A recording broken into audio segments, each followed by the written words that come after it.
Good morning. I met Jan Meslin as a staff person on a trip to Tijuana sponsored by the Unitarian Universalist Justice Ministry many, many years ago. It wasn't until later that I heard she was also going to visit the detainees at the Adelanto Immigration Center in San Bernardino County and was actively involved with CIVIC. CIVIC stands for Community Initiatives for Visiting Immigrants in Confinement. I was doing the same thing she was, and so we traded emails several times about this issue. We came close to bringing a list of moderate changes. We wanted the Immigration and Customs Enforcement, or ICE, who were in charge at the detention center, and we were told that we were not wanted by the officials. This month, the detainees on their own have had a hunger strike asking for some of the same issues that we presented to the deputy administrator some time ago. Jan has been a real strong advocate for detainees all over the country. Recently, she was in New Orleans, Louisiana, to gather folks together for action toward helping out detainees there. She will be here after the service for anyone who wants to know more about getting involved with Adelanto as a visitor or as pen pals. Jan Meslin.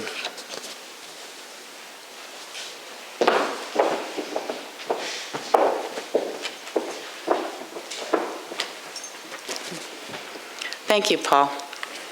I'm glad to be here. I feel very welcome.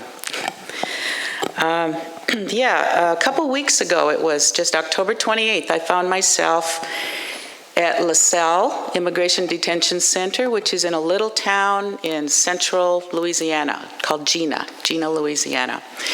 And I was asked to visit a young man there, and that's what I did. And it was an experience I'll never forget, one of the most powerful experiences. This young man was on hunger strike at the time. He's from Bangladesh, and he's been detained at LaSalle for more than a year. He showed up at the border seeking asylum because he's being persecuted in Bangladesh for some political group that he isn't even a member of, but he's sympathetic to, that the United States used to work with. But as are a lot of people. And he's been detained ever since. He didn't even realize he would be detained. He thought that, that he could get security and safety here. So I got to this little town, I walked into LaSalle, I signed in. It was very easy to visit him. It took a little while because he's in solitary confinement. They put all the hunger strikers in solitary confinement from when they started. And this was his 10th day of hunger strike. And right when I saw him, he broke down and started crying. I would say he's like in his 30s, maybe late 30s. And we spoke between glass, there was a telephone, and he had handcuffs on really tight, so he had to reach around and dial in some numbers and digits just to talk with me. But several times he just said, "Please, ma'am, help us. We're good people. I'm a good person. I've done nothing wrong." And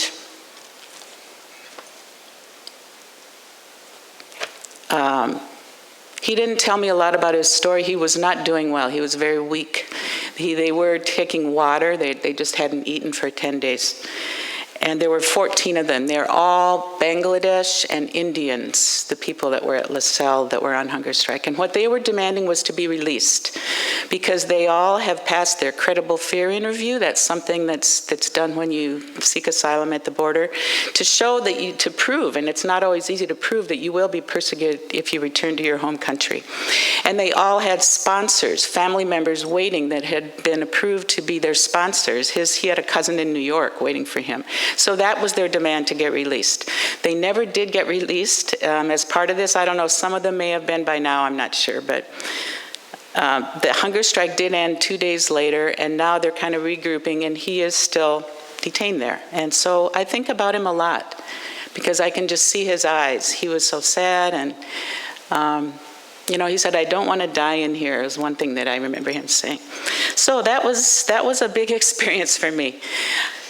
And this was just less than 2 weeks ago. why was I in Louisiana? I was there to help start a visitation program, kind of like the one that Paul was mentioning at Adelanto there. But that's one of the things Civic does. And I've been on the leadership team with Civic now for the last year.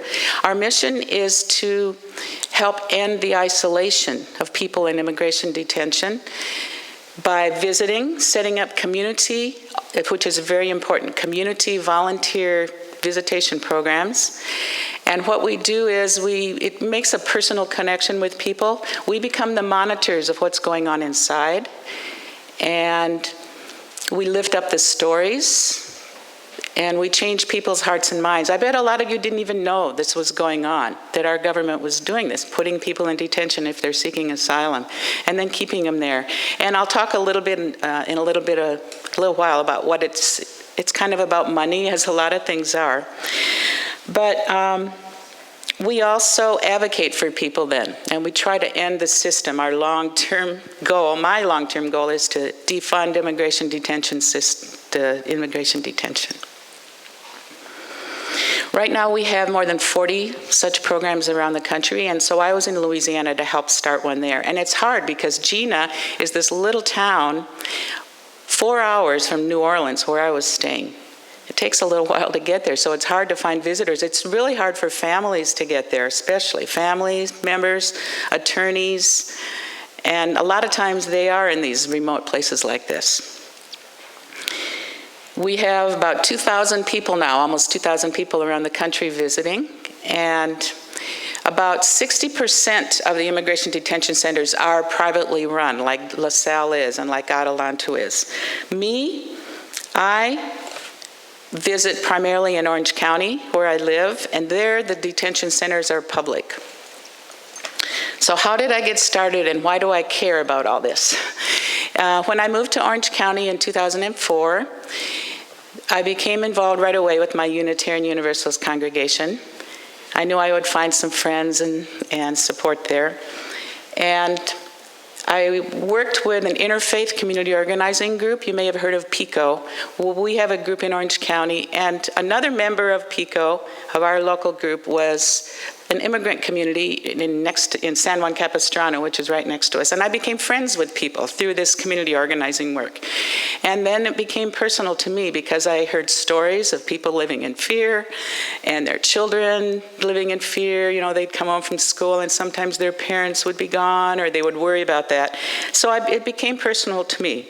About this same time, the UUA voted to be immigration as a moral issue to be our 4-year study action issue. Some of you may have voted on that.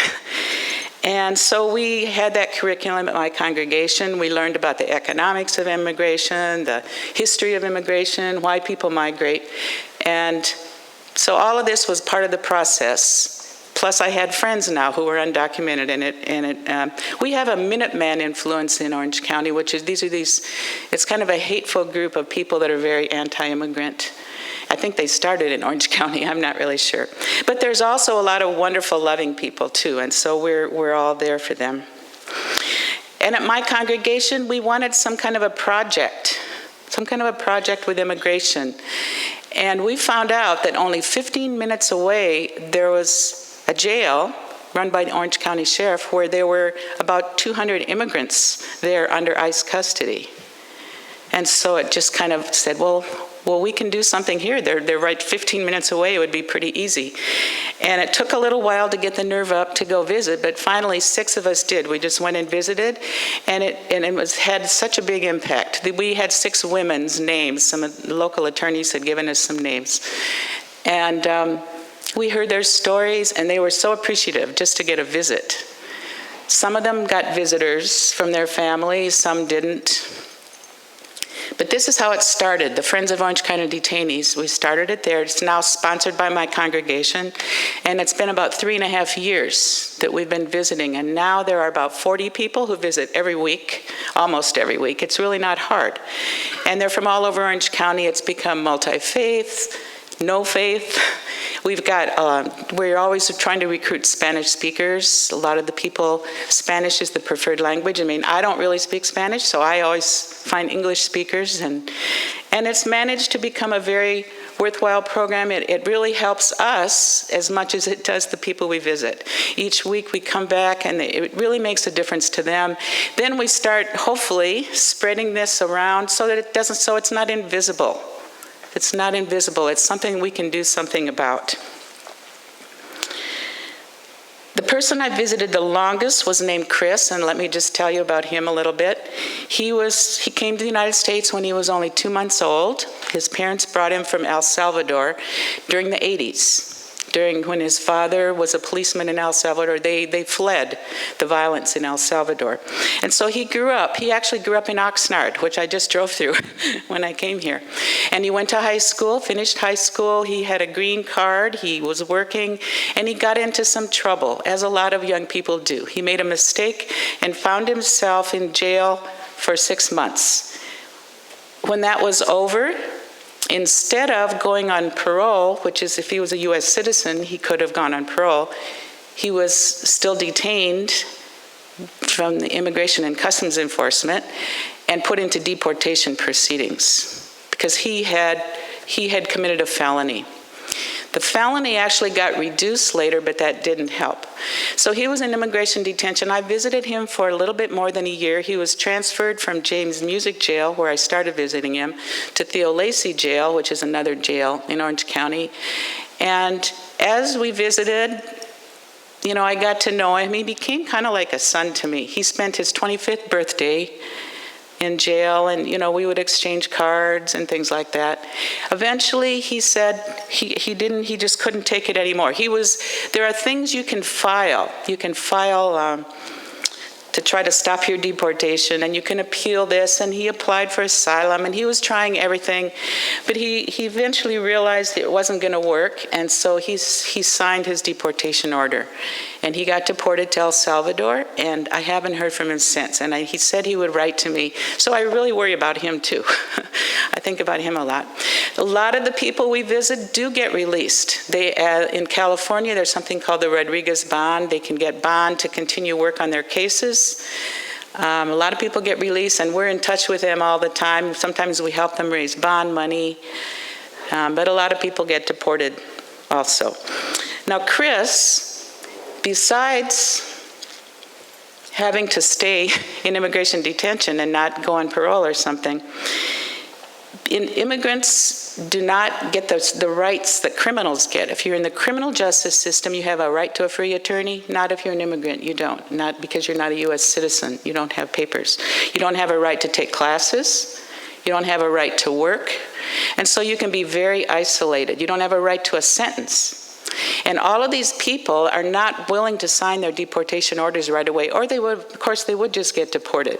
But they have families waiting for them, or they have jobs waiting for them. Most of these people, a lot of them have been here a long time. Some of them, more recently, we've seen a lot of these asylum seekers who have committed no crimes at all.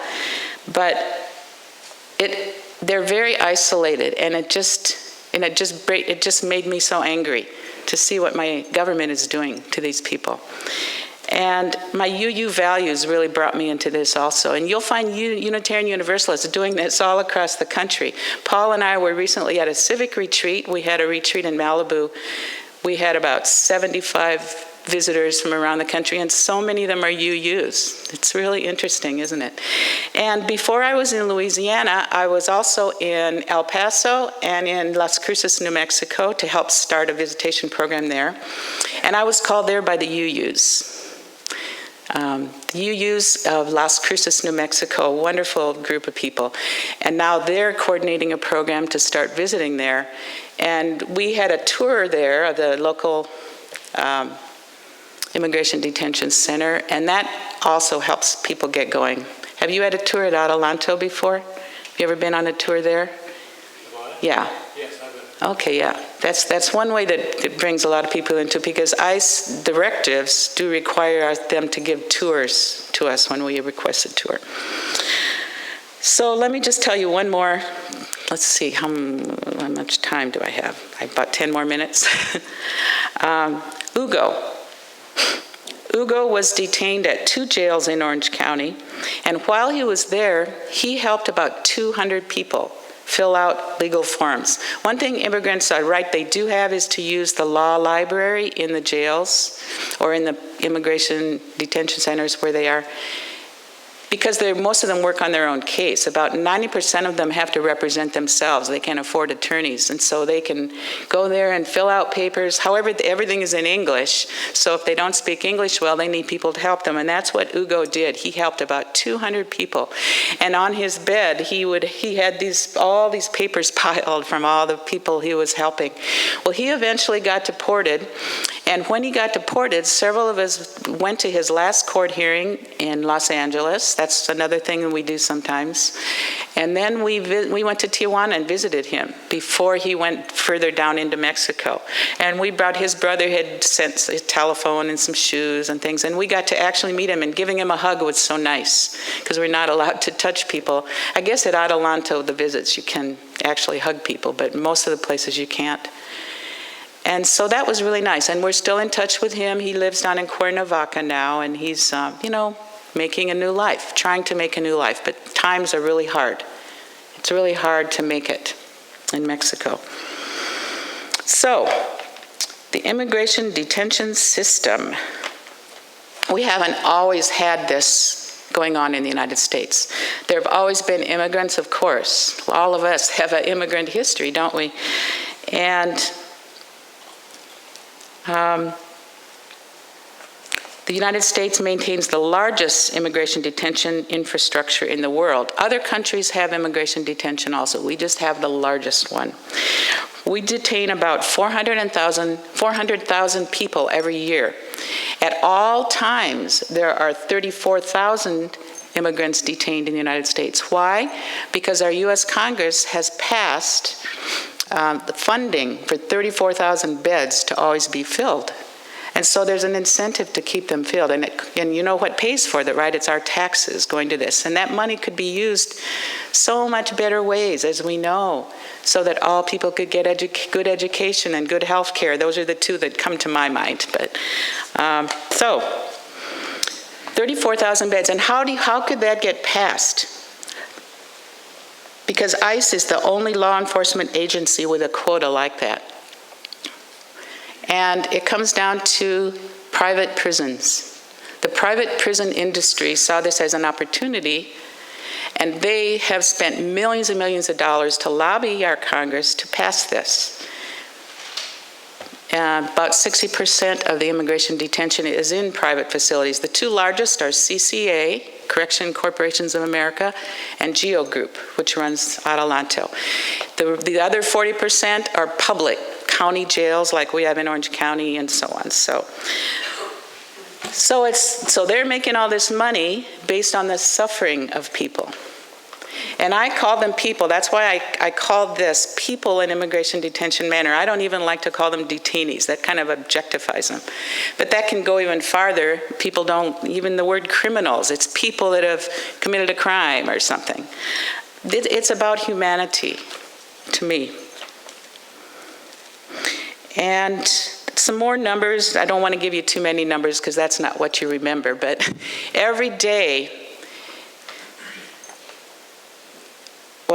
to house one immigrant in detention, it's the average around the country is $163 a day, which comes to about $30,000 a year for one person, just to house them.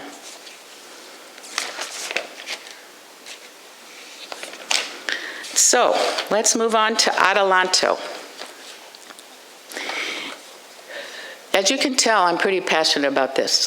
Since I retired, it's just taken over my life like I didn't really think it would. And just visiting people has made me into a better person myself. I just find myself caring more about people as I walk down the street and thinking, everybody has a story.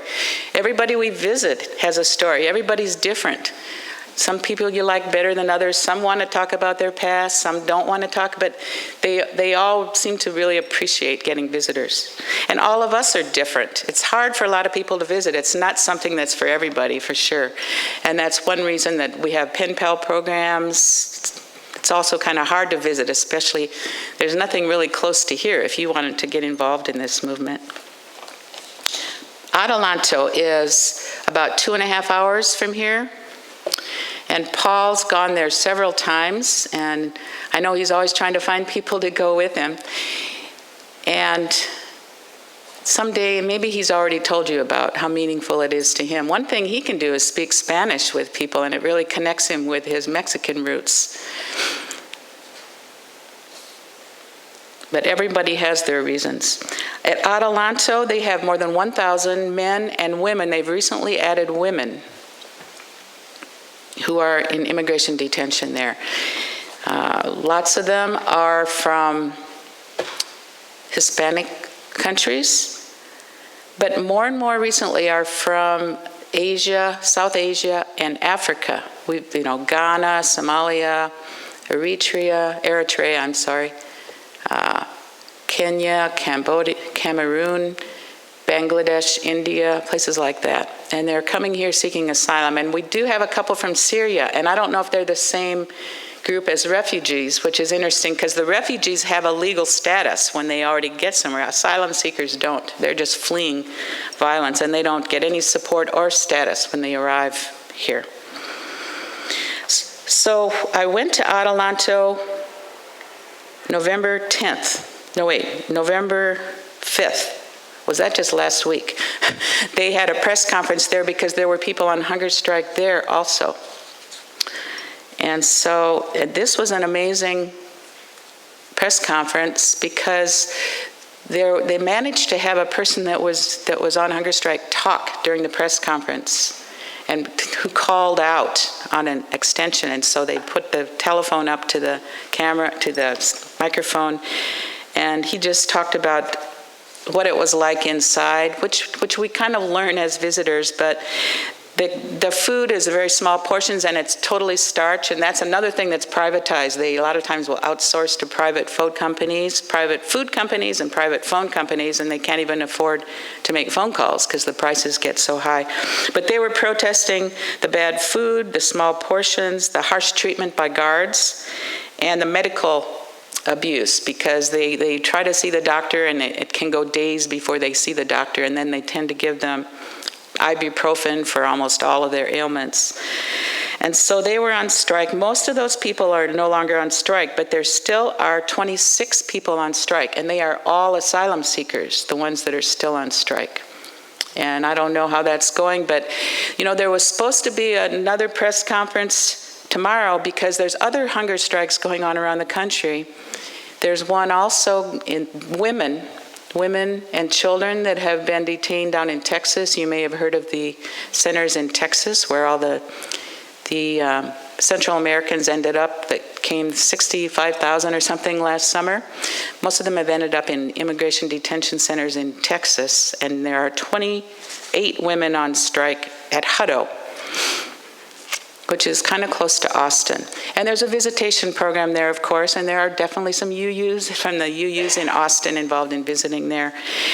And they're also asylum seekers. They're from Central America, however. So there was going to be a press conference, but they have postponed it because of the thing that happened in Paris.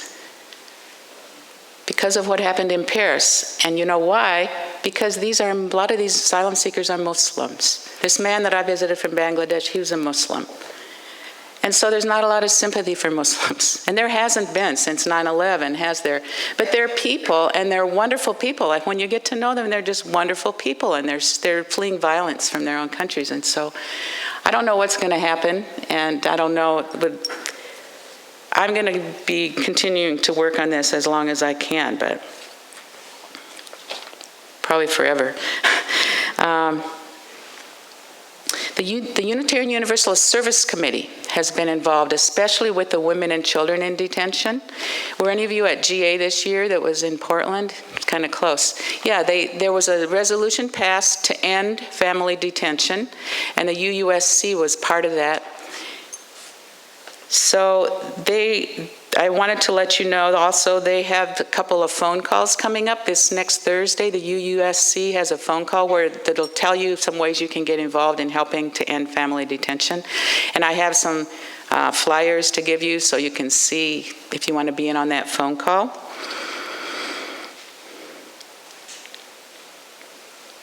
Last week, I also had the privilege to meet Gloria Steinem. Gloria Steinem was our speaker in Orange County at the Planned Parenthood and a 50th anniversary for Planned Parenthood in Orange County. Amazing, amazing woman. I've always admired her so much.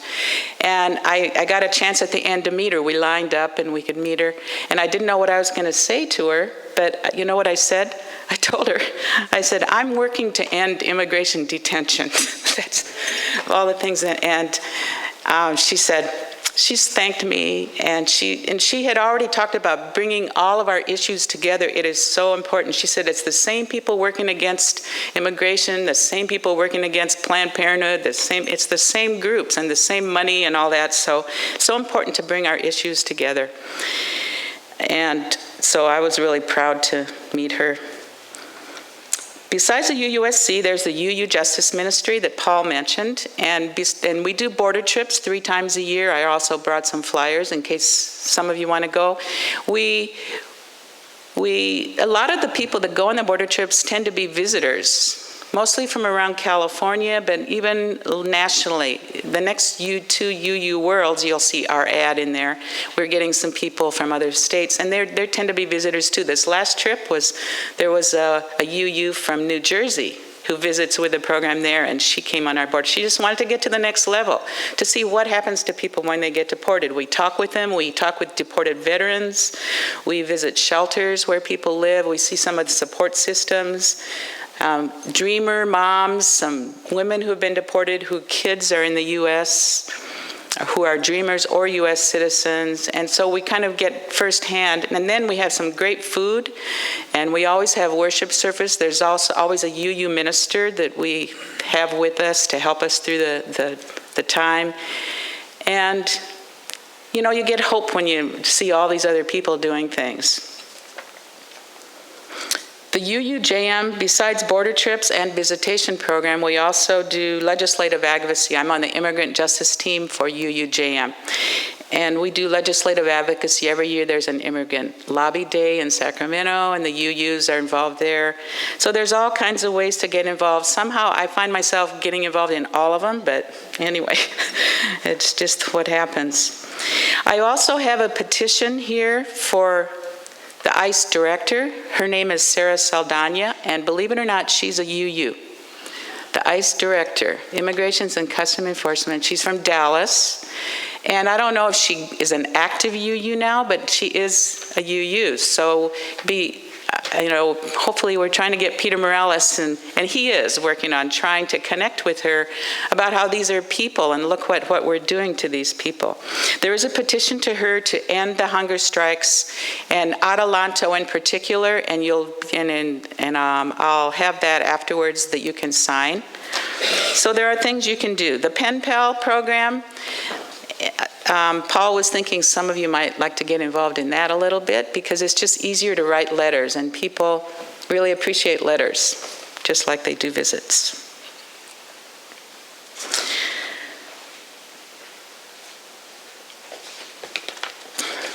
So I would like to end with a prayer that I saw on, kind of a prayer, I saw on Facebook. And we have a group on Facebook called Advocates for People in Immigration Detention, if any of you are interested, are on Facebook people and want to learn more about this. But I saw this prayer, and it was written by a woman named Karuna Azara Parikh, who I don't know who that is, but she says to say a prayer for Paris, but it is the whole world we should pray for. It is a world in which Beirut, reeling from bombings 2 days before Paris, is not covered in the press. A world in which a bomb goes off at a funeral in Baghdad, and not one person's status update on Facebook says Baghdad. Because not one white person died in that fire, pray for the world that blames a refugee crisis for a terrorist attack. It's not the people fleeing Syria that did this. They're the victims, aren't they? That does not pause to differentiate between the attacker and the person running from the very same thing you are. Pray for a world where people walking across countries for months, their only belongings on their backs, and are told they have no place to go. Say a prayer for Paris by all means, but pray more. Pray for the world that does not have a prayer for those who no longer have a home to defend. For a world that is falling apart in all corners and not simply in the towers and cafes we find so familiar. And pray for Mola, the wonderful young Bangladeshi man who I met in Jena, Louisiana. The hunger strike is over at LaSalle Private Prison, but Mola remains detained there. So, thank you.